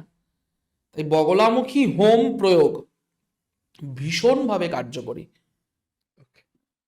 বিশেষ করে রাজনীতিবিদ। বেসিক্যালি আপনার মুখে শুনে যেটা বোঝা যাচ্ছে, মানে আমার ছোট যেটি উপলব্ধি সেটা হচ্ছে যে বগলামুখী কবচ হোক বা যে কোনো এই দশম মহাবিদ্যার যে কোনো বিদ্যা হোক বা আমাদের ঈশ্বরের যে কোনো পূজা পার্বণ হোক, সেটা হচ্ছে আমাদের পজিটিভ ভাইবকে আরও বেশি ট্রিগার করে, মানে আরও বেশি বাড়িয়ে দেয়। যেটা আপনি বললেন যে আমি নীল সরস্বতী পুজো দিলাম, দিয়ে বাড়িতে বসে পড়ছি, আলটিমেটলি কোনো রেজাল্ট নেই, তার মানে আমার তো অ্যাক্টিভিটি হচ্ছে না, আমার মধ্যে পজিটিভনেসই নেই, তো ভগবান এসে কী করে ইনপুট করবে? হ্যাঁ, যদি আমি কবজও ধারণ করছি, সঙ্গে আমি ভাবছি যেটা আমি করব, তবে আমাকে সে সাপোর্টটা দেবে, সাপোর্ট মানে ভয়ঙ্কর সাপোর্ট, এক্সট্রা বুস্টটা দেবে। মানে আমি বগলামুখীর একটি বিশেষ মৃত্তিকা আমার মায়ের বাড়ি থেকে দিই, মৃত্তিকা এবং একটি স্নান জল দিয়ে একটি ছেলেকে তন্ত্রক্রিয়া করে, বাচ্চা ছেলে, মানে এমন পেটের জ্বালা যন্ত্রণা শুরু হলো, তাকে হসপিটালে ভর্তি করে দিয়েছিল। সমস্ত রিপোর্ট হয়েছে, ডাক্তার রিপোর্টের পরীক্ষা ধরতে পারছে না। সেই ছেলেকে বাড়ি ফিরিয়ে পরের দিন পরীক্ষা দিয়ে 85% নম্বর পাইয়ে টাইমস অফ ইন্ডিয়াতে তার নাম তুলিয়েছি। সে আমাকে যেদিনকে বাড়ি ফিরেছে এবং এগুলো সব হয়েছে, আমাকে বলছে যে পরীক্ষাটা আমি দিয়েছি আমার পাশ করারই কথা না, সেই পরীক্ষায় সব থেকে বেশি রেজাল্ট হয়েছে। মায়ের এতটাই ক্ষমতা। কিন্তু কি বলুন তো, আপনাকে আপনার কাজটা করতেই হবে। করতে হবে। মানে বিষয়টা এরকম যে আমি এখান থেকে হাওড়া যাব, আমার যদি স্টেশনে বসে থাকি, আমাকে যে যতই দিক, কবজ দিক তাবিজ দিক, আমি পৌঁছাতে আপনি পারবো না। কোনোদিন পৌঁছতে পারবেন না। হ্যাঁ। আপনাকে ট্রেনে উঠতে উঠতে হবে। হ্যাঁ, সেক্ষেত্রে আপনি যদি ওই রানিং ট্রেনে ওঠেন, আপনার বিপদটা আসলো না। একদম। কিন্তু আপনাকে কষ্ট করে দুপা হেঁটে ট্রেনে উঠতেই উঠতে হবে, হবে। মানে আমার পজিটিভনেসটা আমার মধ্যে রাখতেই একদম। হবে। আপনি যদি ভেবে নেন যে একটা কবজ আপনার জীবনে, আপনি সারাদিন ঘরের মধ্যে বসে আছেন, একটা বা দুটো কবজ আপনাকে কোটিপতি বানিয়ে দেবে, মুকেশ আম্বানির পাশে বসাবে, কোনোদিন করাবে না। গুরুজি, আপনি এতক্ষণ মায়ের গুণাগুণি বললেন। বেসিক্যালি মায়ের আরাধনা করলে কি হয়, তার ফলে আমরা কী কী পেতে পারি ফলস্বরূপ। কিন্তু এখানে একটা বড় প্রশ্ন আছে। আপনার আরাধ্যা মা বগলা, কিন্তু অনেক সাংসারিক মানুষ আছে যারা নানা রকম সমস্যায় জর্জরিত, তারা চাইলে কি মায়ের আরাধনা করতে পারে? সবার আগে বলবো, সংসারীদের পূজ্য কিন্তু মা নন। ওকে। কেন নন? কেন? তার কারণ হচ্ছে মা উগ্র দেবী। আগেই বললেন আপনি কথা। হ্যাঁ, মায়ের যে আবির্ভাব তিথি সেটা হলো বীর রাত্রি, তার নাম, শাস্ত্রীয় নাম বীর রাত্রি, মানে বীর ভাবের উপাসনা। এবার সংসারীরা কি করতে পারে মায়ের জন্য? প্রথম কথা হচ্ছে, দশমহাবিদ্যার ছবি যখন ইচ্ছা নিয়ে আসা উচিত নয় বাড়িতে। আপনার মনে হলো আপনি বগলামুখীর ছবি এনে বাড়িতে যা ইচ্ছা একটা নকুলদানা, একটা বাতাসা দিলে পুজো করলেন, এতে কোনো ফল তো হবে না, উল্টের বিপরীত এফেক্ট আছে। আমি একটু আটকাচ্ছি আপনাকে। আপনি বললেন দশম মহাবিদ্যার ছবি বাড়িতে রাখা যাবে না। দশম মহাবিদ্যার মধ্যে অন্যতম মা হচ্ছে মা তারা। আমি জাস্ট একটুখানি সরছি, মা তারা ছবি তো অনেকের বাড়িতে থাকে।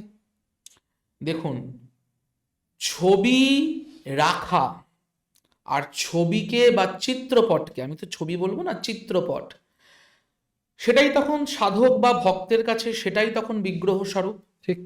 তাকে যথোপচার পুজো করা, দুটো কিন্তু সম্পূর্ণ আলাদা। ওই ভালো লাগা আর ভালোবাসা দুটো কিন্তু এক নয়। না, কখনোই না। আমার একটা মাতার ছবি ভালো লাগলো, আমি এটা বাড়িতে এত বড় একটা বাঁধিয়ে ছবি, তার সেবাই করলাম না, ওই একটুখানি ধূপ দেখিয়ে চলে গেলাম, তাতে তো ফল হয় না, উল্টে বিপরীত ফল হতে পারে দশম মহাবিদ্যার ক্ষেত্রে একদম। এবং বগলামুখী, ছিন্নমস্তা, ধূমাবতী, এদের তো খুব সাবধানতা অবলম্বন করা উচিত। না, আপনি তবে সাজেস্ট করছেন যে মা তারার ছবি বাড়িতে রাখতে নেই? সাজেস্ট করছি না, আমি বলতে চাইছি কালী তারা, এই দুই বিদ্যাকে যদি রাখেন, যেমন দক্ষিণা কালী, আমাদের সাধক কৃষ্ণানন্দ আগমবাগীশ তিনি ঘরে ঘরে মায়ের পূজার প্রচলন করেছিলেন। তিনি যে মতে পুজো প্রচলন করেছেন সেই মতে পুজো করুন। ওকে। মা তারার ক্ষেত্রেও তাই? তারার ক্ষেত্রে আপনার যদি দীক্ষা থাকে, এবং দীক্ষা অবশ্যই প্রয়োজন, দীক্ষা ভিন্ন দশমহাবিদ্যার পূজা করা একেবারেই উচিত নয় মা তারা ক্ষেত্র। সবের ক্ষেত্রে। এমনকি আমি বলবো পূর্ণা অভিষেক মানে পূর্ণাভিষেক ছাড়া কোনো দেবীর পূজাই সম্পূর্ণ করা উচিত নয়, শাস্ত্রে তার নিষেধ আছে। এবার আপনি কি করতে পারেন, সংসারী লোকেরা কিভাবে মায়ের পুজো করবে? ধরুন আপনি কোনো বগলামুখী সাধকের কাছে পৌঁছেছেন, সেই সাধক আপনাকে মায়ের একটি ছবি দিয়েছেন। আপনি কি করতে পারেন, আপনি একটি হলুদ কাপড়ের ওপর, মা যেহেতু হলুদ বর্ণের, হলুদ ফুল পছন্দ, হলুদ কাপড়ের ওপর আপনি মায়ের ছবিটি রাখতে পারেন। প্রত্যেক মঙ্গলবার মাকে একটি হলুদ রঙের ফল, একটু হলুদ মিষ্টি, একটু হলুদ মোমবাতি, এগুলো একটু মাকে দান করতে পারেন। এর বাইরে মায়ের কোনো বীজ মন্ত্র কদাপি জপ করবেন না।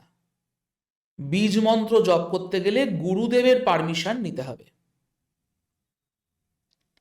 এবার ধরুন আমি সাজেস্ট করব সংসারীরা অবশ্যই মন্দিরে গিয়ে মায়ের পুজো দিন, মায়ের বাড়িতে আসুন, বা কলকাতা বা ভারতবর্ষে প্রচুর বগলামুখী মন্দির আছে, সেখানে গিয়ে অখণ্ড ফল নিবেদন করুন। আমি দুটো উপায় বলছি মায়ের পূজার, চূড়ান্ত ফল পাওয়া যাবে। প্রত্যেক মঙ্গলবার 5টি করে বেদানা লাল ফল, 5টি মুগের লাড্ডু মানে হলুদ রঙের যে লাড্ডু, মুগের লাড্ডু, 5টি হলুদ রঙের ধূপকাঠি, দেখবেন যেগুলো একটু হলুদ কালারের দেখতে হয় ধূপকাঠি, এই নিয়ে সকাল 10:30টার মধ্যে যে কোনো বগলামুখী মন্দিরে পৌঁছে যান। বাড়ি থেকে ওই বেদানাটা ভালো করে ধুয়ে নিয়ে যাবেন। 5টি বেদানাই কিন্তু নিতে হবে। চেষ্টা করবেন এই 5টি বেদানা যেন দর ছাড়া কিনতে হয়, মানে যে দাম বলবে সেই দামেই কিনবেন। মঙ্গলবার গেলে খুব ভালো হয়, সব থেকে বেশি ভালো হয় কৃষ্ণপক্ষের কোনো মঙ্গলবার বা চতুর্দশী যদি মঙ্গলবারে পড়ে, সকাল 8:30 বা 10:30টার মধ্যে মায়ের মন্দিরে পৌঁছে যান। 5টি ফল হাতে ধরতে পারেন বা একটা প্যাকেটের মধ্যে নিয়ে নিন বা একটা থালার মধ্যে নিয়ে নিন ডান হাতে। নিজের মনস্কামনা বলুন, নাম গোত্র বলুন, বলে এক একটা ফল নিজের ডান হাতে নিয়ে নিজের মাথার চারদিকে 7 বার করে প্রদক্ষিণ করান, করিয়ে পুরো ফলটি ঠাকুরের কাছে নিবেদন করে দিন। মুগের লাড্ডুটি নাম গোত্র বলে পুজো করিয়ে ওই মন্দির বা ওই এরিয়ায় যত অসহায় মানুষ রয়েছে তাদেরকে দান করে দিন। ধূপকাঠিটি মায়ের কাছে দেখিয়ে দিয়ে চলে আসুন। চূড়ান্ত ফল পাবেন সংসারীরা, সমস্ত বাধা বিপদ কেটে যাবে।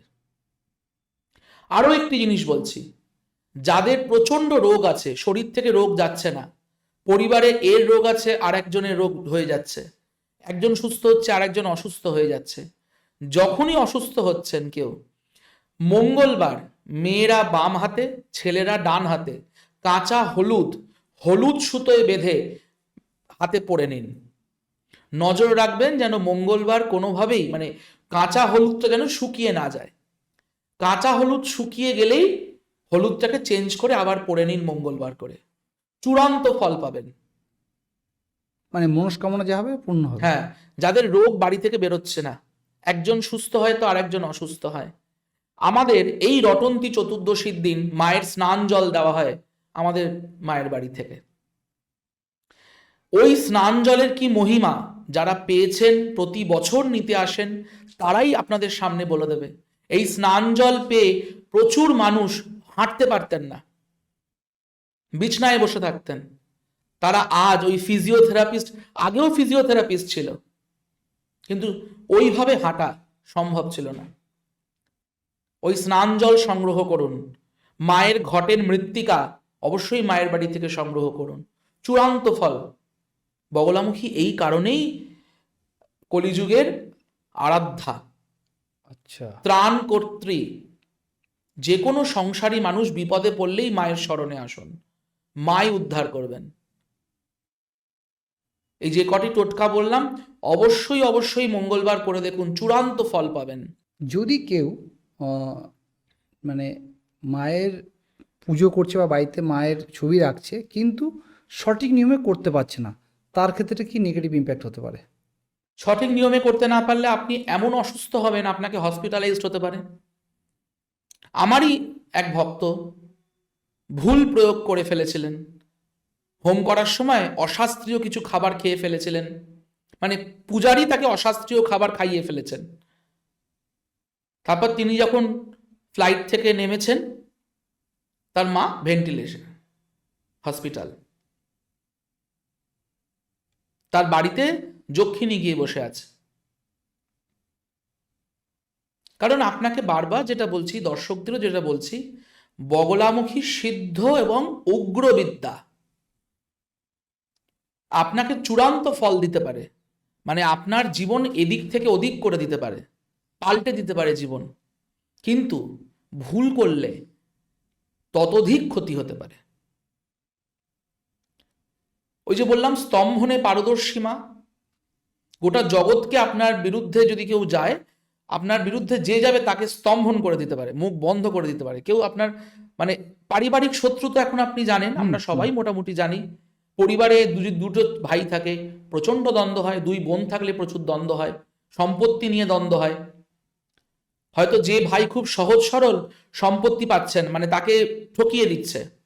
বগলামুখীর বিশেষ হোমযজ্ঞ অনুষ্ঠান করুন, চূড়ান্ত ফল পাবেন। এবং ধরুন আপনি যে হোমযজ্ঞ করছেন, আপনার বিপরীতেও যিনি আপনাকে দেবে না সেই সম্পত্তিটি, সেও কিছু প্রয়োগ করছে কিন্তু করতে পারবে না। তাই বগলামুখীর প্রচুর প্রচুর ফলপ্রদ রূপ আছে। আপনি যক্ষিণী বা যোগিনীর কথা বললেন, এদের সাথে মায়ের সম্পর্ক কি? মায়ের সহচর সহচরী। এরা কি সুফল কুফল দান করে? দেখুন, আপনি যদি খুব সাধারণ যুক্তিতে ভাবেন, আপনার দেহতেই কিন্তু মন্দির আছে। একদম, আপনি আগেও বলেছেন এই কথাটি, ঠিক। ডাকিনী, যোগিনী, লাকিনী, কাকিনী, শাকিনী প্রত্যেকটি জায়গায় আছে। আপনার যে সপ্ত চক্র আছে, মূলাধার থেকে সহস্রার, এই গোটা চক্রকে যদি আপনি জাগাতে পারেন, মানে কুলকুণ্ডলিনী জাগাতে পারেন, আপনাকে আর কোনো মন্দির ছুটতে হবে না। এবং এই গোটা দেহেই তারা বিচার করেন, মানে বিচরণ করে আর কি, এই যোগিনীরা। আচ্ছা। এবার ধরুন কারুর বাড়িতে, আমার এক ভক্তের বাড়িতে তার পরিবারের লোকেরা হিংসা করে ভয়ঙ্কর রকমের একটি প্রেত পাঠিয়ে দিয়েছেন। কিরকম প্রেত? তার গোটা দরজা জানলা বন্ধ, ঘরের কোনো দিকে হাওয়া বাতাস ঢোকার বিষয় নয়, এরম শীতকালে ফ্যান বন্ধ, সবকিছু বন্ধ, সমস্ত কিছু ওপর থেকে নিচে পড়ে যাচ্ছে অদ্ভুত অদ্ভুত ভাবে। যে আপনার কোনো ভক্তের সাথে আমার হয়েছে? ভক্তে, তিনি প্রতিদিন তার ঘর ভয়ঙ্কর ভাবে পরিষ্কার করেন, ঝুল টুল, মানে তিনি ভীষণ পরিষ্কার রাখেন। প্রত্যেক দিন যখন পরিষ্কার করছেন, তার 5 মিনিট বাদে সেখানে ধুলো পড়ে যাচ্ছে, এরকম বড় বড় পোকা বাসা বাঁধছে। 3 জন ফ্যামিলি মেম্বার, 3 জনেই অসুস্থ। তার বাড়িতে একটা পোষ্য ছিল, পোষ্য মারা গেল হঠাৎ করে, তার কোনো রোগ নেই। এমন প্রেত ঢুকিয়েছে তার বাড়ি থেকে, সে যখন বাইরে থাকে সে অনেক রিলিফ থাকে, তার সমস্ত কাজকর্ম হয়। সেই জায়গা থেকে তাকে আমি হোম যজ্ঞ বিভিন্ন প্রয়োগে এগিয়ে নিয়ে চলেছি, যাতে সে সুস্থ হয়ে যায়, তার জায়গা থেকে নেগেটিভিটি বেরিয়ে যায়। এখন সুস্থ আছেন কিছুটা, কারণ এটা তো একদিনের সম্ভব নয়, এটা দীর্ঘস্থায়ী, লং টার্ম। মানে এটা করেছে কে?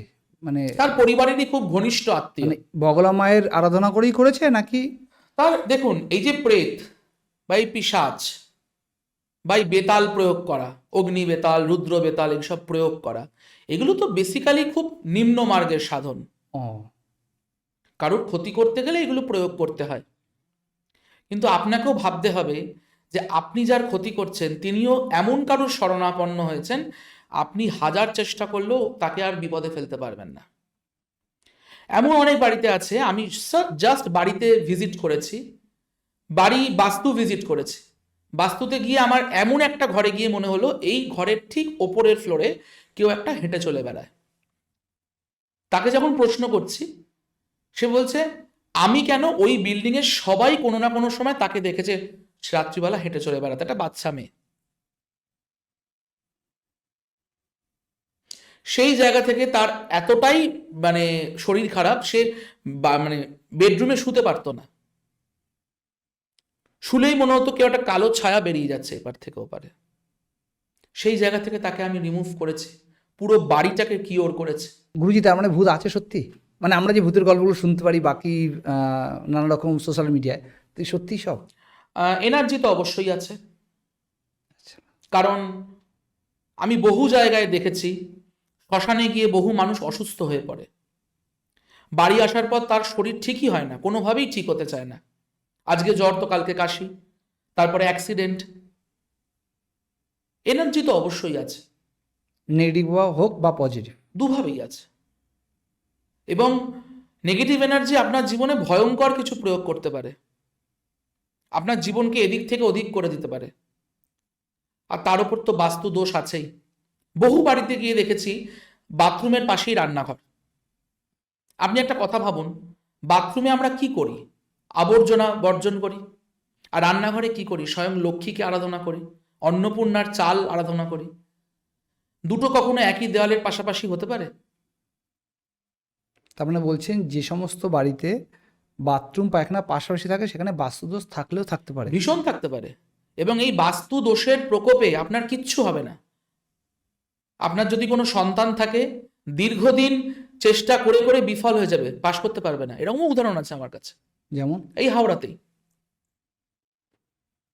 আমার এক ভক্ত, তার ছেলে 3বার, সে কিন্তু ফেল করা ছেলে নয়, তার আগে অবধি সে অন্য জায়গায় ছিল, ওই বাস্তুতে ছিল না, অন্য জায়গায় ছিল, খুব ভালো রেজাল্ট করা ছেলে। এই বাড়িতে আসার পর 3বার ট্রাই করেছে, পাশ করতে পারেনি। শুধু সে নয়, তার মা অবধি এতটাই অসুস্থ, বিছনা থেকে উঠতে পারে না। এমনকি যেদিন সে বাড়িটি কিনেছে, মানে বাড়িটি কিনেছে তার মানে সেই ছেলেটির দাদু, দাদু সেই জমিটি বাড়ি করতে পারেনি, 3বার গিয়ে বিফল হয়ে গেছে। তার বাবা 2বার করেও শেষ করতে পারেনি, এখনো অবধি তার বাড়ি শেষ হয়নি। এতটাই তার বাড়িতে বাস্তু দোষ। নেগেটিভ এনার্জি থাকলে তো আপনি বাড়িতে থাকতেই পারবেন না। স্বামী স্ত্রীর মধ্যে এতটাই ঝগড়া হবে যে তখন ডিভোর্সের জায়গায় পৌঁছে যাবে। আমার কাছে এরকমও উদাহরণ আছে, স্বামী স্ত্রী দুজনে একসঙ্গে থাকেন একটি ফ্ল্যাটে, এমন এনার্জি ঢুকেছে, মানে স্ত্রী স্বামীকে অবধি মানে ভয়ঙ্কর ভাবে মারতে গেছে, আর স্ত্রীকে তখন ধরে রাখা যায়নি। স্বামী বাধ্য হয়ে আমাকে ফোন করে বলছে যে আপনি কিছু একটা করুন, ওকে ধরে রাখা যাচ্ছে না। তখন এতটাই শক্তি এসে যায় শরীরে, সেই জায়গা থেকে তাকে বের করে নিয়ে আসতে হয়েছে। আমি ভূত প্রেত এসব কিছুই যাচ্ছি না, আমি বলছি এনার্জি। পজিটিভ এনার্জি থাকলে পজিটিভ এনার্জি থাকলে আপনার জীবনে চূড়ান্ত ফল পাবেন, আর নেগেটিভ এনার্জি থাকলে ভয়ঙ্কর রূপে প্রয়োগ। এবং এটার সঙ্গে সঙ্গে বাস্তুদোষ ভীষণভাবে মানুষের জীবনে এফেক্ট ফেলে। আপনি ধরুন যে বাড়িতে 6 দিন বাস করবেন, রাত্রি বাস করবেন, সেই বাড়ির সমস্ত এনার্জি আপনার শরীরে আসবে। আপনি ধরুন ওই বাড়িতে রাত্রিবাস করেই পরের দিন দোকান খুলতে যাচ্ছেন, একটা বিক্রি বাট্টা হবে না, এটাও আছে দমদমে উদাহরণ। দীর্ঘ 30 বছরের চায়ের দোকান, এখন মাছি মারছে। 30 বছর যে দোকানদার দোকান চালিয়েছে, তার মানে তার নিশ্চয়ই প্রফিট হয়েছে বলে চালিয়েছে। ডেফিনেটলি। আজকে সে বাড়ি চেঞ্জ করার পর আজকে এই অবস্থা তার কিছু উপায় হয়েছে? চলছে। কারণ বাস্তু দোষ কাটানোর আগে আগে তার বাড়ির যে সমস্যাগুলো সেগুলো আমি বিভিন্ন পীঠে হোম করি, আচ্ছা, শেষে গিয়ে বাস্তুতে হোমযজ্ঞ অনুষ্ঠিত হয়। ওকে। কারণ আগে আপনাকে এই এনার্জিগুলো বাইরে বার করতে হবে, তারপরে আপনি বাড়িকে বন্ধন করবেন, যেটাকে আমরা তন্ত্রে অষ্টদিক বন্ধন বলি। আপনার গোটা গৃহকে বন্ধন করতে হবে, যাতে কেউ আপনার গৃহে কিছু প্রবেশ করাতে না পারে। আপনি বিশ্বাস করবেন না, মেদিনীপুরে আমার এক ভক্ত আছে, ভয়ঙ্করভাবে তন্ত্রের দ্বারা মানে আক্রান্ত ছিল, তার গোটা ফ্যামিলি আক্রান্ত ছিল। নন্দীগ্রামে আমার ভক্ত আছে, ভয়ঙ্করভাবে তারা আক্রান্ত তন্ত্রে। আমার এক ভক্ত আছে, মানে সে ট্রেনে উঠছে না বাসে উঠছে, পেছনে কেউ ফলো করছে সারা দিন, সেই জায়গা থেকে তাকে বার করে নিয়ে আসতে হয়েছে। নেগেটিভ এনার্জি, আমি কোনো ভূত প্রেত এই টপিক মানে এই শব্দ দুটোই উল্লেখ করছি না, আমি বলছি এনার্জি। কারণ আপনি তো ভূত প্রেতকে দেখতে পাবেন না, আপনি এনার্জিটা ফিল করতে পারবেন। ঠিক তাই। আপনার মধ্যে যদি কোনোদিন এনার্জি থাকে, আপনাকে সামনেও আসতে হবে না, ছবি নিয়ে আমাকে দেখালেও বুঝে যাব। কোথায় গিয়ে প্রয়োগ হয়েছে সেটাও বলে দিয়েছি, এরকমও প্রচুর আছে। মানে এরকম কোথায় হয়েছে যে আপনি গেছেন, সামনে একজন কথা বলছেন, আমাদের মতো কেউ কথা বলছে? আমার মায়ের বাড়িতেই হয়েছে, সামনে এসে মায়ের বাড়িতে বেশিক্ষণ বসতে পারিনি, ভয়ঙ্করভাবে সে অজ্ঞান হয়ে যায়। তাকে ডাক্তারি চিকিৎসায় বিভিন্ন রকম চিকিৎসা করার পরও তার সেন্স আসেনি, সেই জায়গা থেকে তাকে রিমুভ করে বাঁচিয়েছে। ভয়ঙ্করভাবে এনার্জি ঢুকে গেছিল তার শরীরে, এবং এই সমস্ত নেগেটিভ এনার্জি থাকলে আপনি কোনো দৈবিক স্থানে পৌঁছতে পারবেন না। আপনি এনার্জির কথা বললেন, নেগেটিভ এনার্জির কথা, বেসিক্যালি যোগিনী ডাকিনীর কথার সূত্র ধরে এটা আসা। আচ্ছা, এর সাথে কি কালো জাদু, এর সাথে কোনো মানে ইন্টার কানেকশন আছে? দেখুন, এই যারা যোগিনী প্রয়োগ করে, ডাকিনী প্রয়োগ করে, এগুলো বেসিক্যালি বিভিন্ন গুহাতে গিয়ে বিভিন্ন সাধন করতে হয়, সাধনলব্ধ শক্তি দিয়ে প্রয়োগ করতে হয়। যেমন যোগিনী কেভ আছে, ডাকিনী কেভ আছে, আছে নেপালে ভারতবর্ষে? আছে, আচ্ছা। বিভিন্ন জায়গায় আছে গুপ্তভাবে। সেখানে দীর্ঘ প্রায় কয়েক বৎসর সাধনা করতে হয়, তবে গিয়ে তার শক্তি পাওয়া যায়। এরা বেসিক্যালি মায়ের সহচর, সহচরী। এবার আপনি যদি কালা জাদু, মানে যেটা ব্ল্যাক ম্যাজিকের কথা বলছেন, সেটা কিন্তু আরো ভয়ঙ্কর। কিরকম? আমার এক ভক্ত, বহু পুরনো ভক্তের কথা বলছি, যিনি আজকে আর পৃথিবীতে নেই। তার স্বামী কোনোভাবে পরকীয়ায় জড়িয়ে পড়েছিলেন এবং একটি মুসলিম কন্যার সাথে।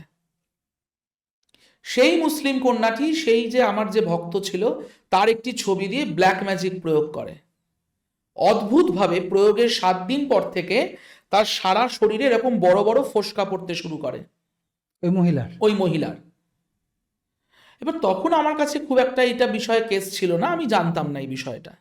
আমার কাছে যখন সেই খবরটা আসে, তখন তার বাঁচার ঠিক 1 সপ্তাহ আগে, কোনো ডাক্তার ঠিক করতে পারেনি, আলটিমেটলি তাকে মরতে হলো।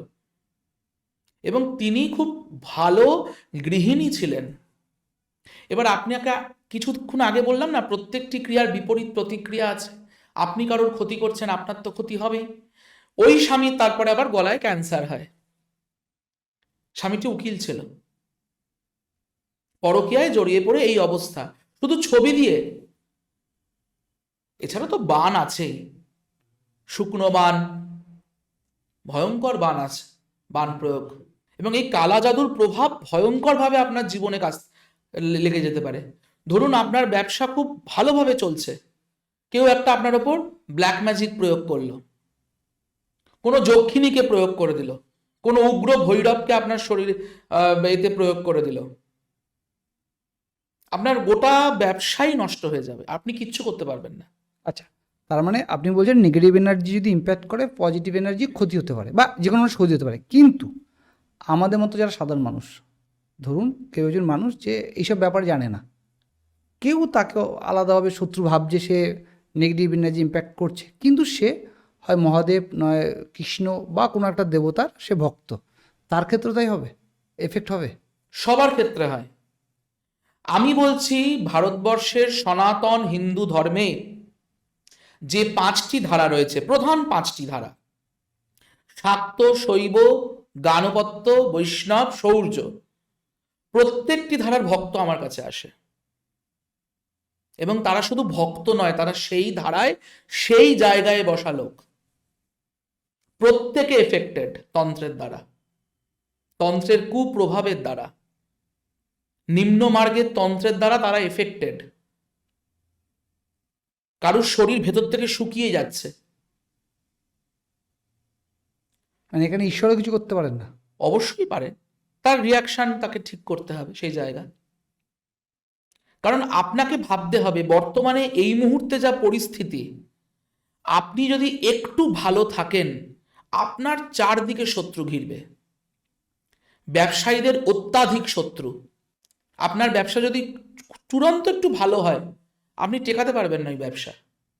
হ্যাঁ, টেকাতে পারবেন যদি আপনি সঠিক তার প্রতিকার করেন। তন্ত্রের ভয়ঙ্কর এফেক্ট আছে। একটা মানুষকে যেমন ভয়ঙ্করভাবে ক্ষতি করা যায়,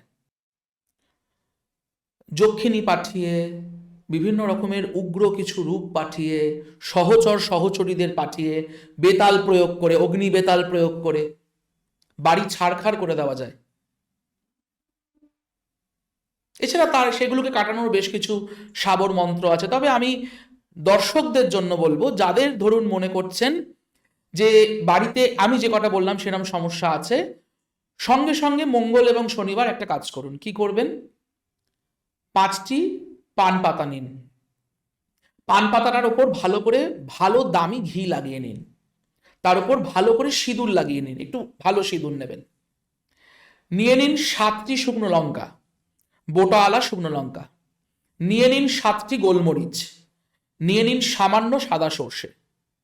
মঙ্গল এবং শনিবার কি করবেন? সন্ধেবেলা 6:30টার পর আপনি পান পাতাটা একটার উপর একটা 5টা রাখুন, রেখে তার উপরে যে কটা উপাদান বললাম সব কটা দিয়ে দিন, দিয়ে পান পাতাটা মুড়িয়ে নিন। মুড়িয়ে যদি আপনি মনে করেন আপনার ওপর হয়েছে, তাহলে আপনি আপনার মাথা থেকে পা অবধি 7 বার প্রদক্ষিণ করে নিন। যদি আপনি ভাবেন আপনার পরিবারের কারোর ওপর হয়েছে, তার উপরে 7 বার প্রদক্ষিণ করান। করিয়ে সেটিকে হয় 4 মাথার মোড়ে গিয়ে ফেলে আসুন, পুটলি করে একটুখানি লাল সুতো দিয়ে মুখটা বেঁধে দেবেন। আর যদি 4 মাথার মোড়ে না ফেলতে পারেন, তাহলে বাড়ির বাইরে উঠোনে কিংবা বারান্দার বাইরে, মানে যেখানে আপনি শোন না এরকম ঘরে, শোবার ঘরে হলে কিন্তু হবে না, বাড়ির বাইরে গিয়ে একটু কাঠ জ্বালিয়ে বা কোনোভাবে ঘুঁটের আগুন জ্বালিয়ে ওটাকে জ্বালিয়ে দিন। নজর উত্তরান্ন টাইপ কি? হ্যাঁ, এটা তো শিশুদের ক্ষেত্রে আমরা ভীষণভাবে প্রয়োগ করি, যে নজর লাগলে এটা করতে পারি। তবে এটা ভীষণ পরিমাণে ফলপ্রদ। গোলমরিচ কিন্তু অবশ্যই দিতে হবে। এবার ধরুন তাতেও কিছু হচ্ছে না, আপনি বেরোতে পারছেন না, আপনার শরীর থেকে মনে হচ্ছে মানে কেউ একটা আপনার ঊর্জা কেড়ে নিচ্ছে, তখন অবশ্যই সাধকদের শরণে যান। আচ্ছা, ওকে। না হলে কিন্তু দেরি হয়ে গেলে আর কিছু করতে পারবেন না। মা বগলামুখী বা দেবী বগলা যেটাই বলা হয়, দশম মহাবিদ্যার অষ্টম বিদ্যা, এর আশীর্বাদ পেতে গেলে খুব সহজে দর্শকদের জন্য আপনি কি বলবেন? এর আশীর্বাদ পেতে গেলে সবার আগে যেটা করুন, প্রত্যেক মঙ্গলবার মায়ের মন্দিরে পৌঁছে যান। এই মন্দির কিন্তু অ্যাভেলেবেল নেই সব জায়গায়। কলকাতায় আছে, পশ্চিমবাংলায় বেশ কিছু, হ্যাঁ কম আছে, কম, অনেক কম কম আছে। হ্যাঁ, কারণ আমাদের মায়ের বাড়িতে মঙ্গল শনিবার করে একটু ভিড় থাকে, কিছু মানুষ আসে। যেখানে নেই।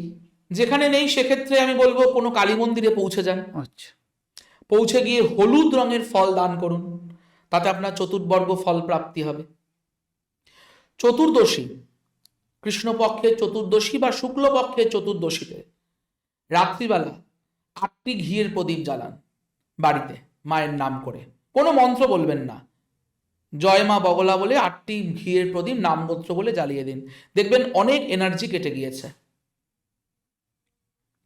আপনি মঙ্গলবার করে মায়ের মন্দিরে যদি যেতে পারেন, তাহলে অবশ্যই মিহিদানা নিয়ে যাবেন। মুগের লাড্ডু পেলে তো খুব ভালো, না হলে মিহিদানা, হলুদ রঙের যে মিহিদানা, মিহিদানা নিয়ে যাবেন মায়ের মন্দিরে। তবে আমি বলবো ফল দান করুন, ফল দান করলে ফল মেলে।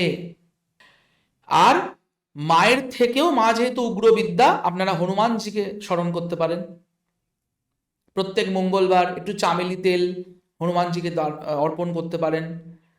লাল ফুল, জবা ফুল হনুমানজিকে অর্পণ করতে পারেন। পুরনো 1 টাকার কয়েন, মানে এখন যেটা একদম ছোট থেকে একটু বড় যে 1 টাকার কয়েন, নামগোত্র বলে এক পিঠে, মানে যেখানে এক লেখা নেই তার উল্টো পিঠে ঘি সিঁদুর দিয়ে ভালো করে টাকাটা লাগিয়ে দিন, মানে মাখিয়ে নিন, নিয়ে সেটা হনুমানজির পায়ে মনস্কামনা বলে বলে আসুন। ভয়ঙ্করভাবে কাজ হবে। আর যাদের শত্রু আছে, শত্রু রয়েছে, তারা অবশ্যই শনি মঙ্গল 5টি বেদানা দিয়ে যে টোটকাটি বললাম, ওটা অবশ্যই শনি মঙ্গলবার মায়ের মন্দিরে গিয়ে করুন। আর যাদের চতুর্দিকে শত্রু, কর্মী শত্রু, সাংসারিক শত্রু, মানে জর্জরিত, তারা অবশ্যই মায়ের শরণে যান। বগলামুখী আপনার জীবনকে এদিক থেকে ওদিক করতে পারে। মা এতটাই ফলপ্রদ বিদ্যা। ভীষণ ভালো লাগলো আরও একটা এই অধ্যায়ের সম্পূর্ণ হওয়ার জন্য। এত সুন্দর বিশ্লেষণ, যার ফলে আপনাকে বারবার ডাকি আমরা, কারণ যেহেতু আমরা দশম মহাবিদ্যার একটা সিরিজ কন্টিনিউ করছি, যেখানে মা অষ্টম মায়ের বর্ণনা আজকে শেষ হলো, দেবী বগলামুখী। এখন বাকি আরও কয়েকটা বাকি আছে, তো সেখানেও আশা করব এখনও আমাদের আরও কয়েকটা এপিসোড থাকতে পারে। আর যারা দেখছে তারা অনেকেই পছন্দ করছে, সেটা ফেসবুকে হোক বা ইনস্টাগ্রামে হোক বা ইউটিউবে হোক। আপনাকে গুরুজি বারবার আপনি এত সময় বার করে আসেন, তার জন্য অশেষ ধন্যবাদ। ভালো আমারও খুব ভালো লাগে এত সুন্দর একটা অনুষ্ঠান এবং এত মানুষের কাছে এটা পৌঁছে যায়, মানুষ সঠিক জিনিস জানতে পারে। আপনাদের আরও শ্রীবৃদ্ধি হোক, প্রত্যেকটি মানুষ খুব ভালো থাকুক, 2026 সাল প্রত্যেকের ভালো কাটুক, মায়ের আশীর্বাদে সকলের মঙ্গল হোক। যারা বিদ্যার্থী আছেন, মাধ্যমিক উচ্চ মাধ্যমিক যারা পরীক্ষার্থী হয়েছেন, প্রত্যেকে সুফল পান মায়ের কৃপায়। আপনারাও ভালো থাকুন। জয় মা।